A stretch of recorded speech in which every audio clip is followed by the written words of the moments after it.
Realme 15T লওক। Hello' guys, চ' মই এটা দেখা পাইছে এটা ৰিয়েলমি নতুন মডেল আহি গ'ল মাৰ্কেটত 15T। অলপ দিনৰ আগতে এটা ভিডিঅ' বনাইছিলো ৰিয়েলমি 15 এণ্ড 15 Pro।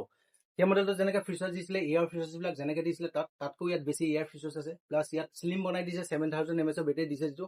কিন্তু ইয়াত খাছ কথাটো হৈছে কি, এইটো আপোনাৰ আইফোনৰ যিবিলাক প্ৰ' চিৰিজৰ ষ্টাইল ন, যে ডিজাইন আইফোনৰ 4 চিৰিজৰ ডিজাইনৰ দৰে ইয়াত আপোনাৰ ষ্টাইল দি দিছে, আপোনাৰ ডিজাইন দি দিছে। চ' এই মডেলটো ৰিয়েলমি বুলি কোনো ক'ব নোৱাৰে। যেতিয়া আপুনি মডেলটো এনেকৈ লৈ কথা পাতি থাকিব, এইটো লগতো যোনে দেখা নাপায় 100% এইটো আইফোন বুলি ভাবিব চবে। চ' এতিয়ালৈকে কোনো মাৰ্কেটত বেলেগ কোম্পানীয়ে এনেকুৱা ডিজাইনৰ মোবাইল বনোৱা নাই, অনলি ৰিয়েলমি এইটো থিংকিং কৰি পেলাই এইটো মডেল বনাইছে। চ' মোৰ বহুত ভাল লাগিছে। আৰু এইটো ছেপ্টেম্বৰৰ 5 তাৰিখৰ পৰা চেল আৰম্ভ হৈ যাব। আৰু এতিয়া আমাৰ দোকানত আপোনাৰ প্ৰতিধ্বনি, কমলাবাৰী, মাজুলী এণ্ড ফুলনি এণ্ড নয়া বজাৰ, এই তিনিটা আউটলেটতে আমাৰ প্ৰি বুক চলি আছে। চ' প্ৰি বুক কৰিব পাৰে। আৰু প্ৰি বুক কৰিলে আপোনালোকে কি পাব, ইয়াত এটা ভাল গিফ্ট পাব। গিফ্টটো কোম্পানীয়ে দিব, প্লাছ মোৰ ফালৰ পৰা এডাল আৰফোন দিম, টেম্পাৰ প্লাছ কভাৰ সেইবিলাকতো থাকিলেই। এডাল আৰফোন দি দিম 5000, এটা আৰফোন ফ্ৰী দিম। প্লাছ আপোনালোকে প্ৰি বুক কৰিব পাৰে।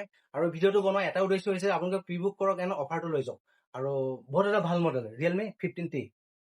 মই সেইটো কাৰণে কওঁ আপোনালোকে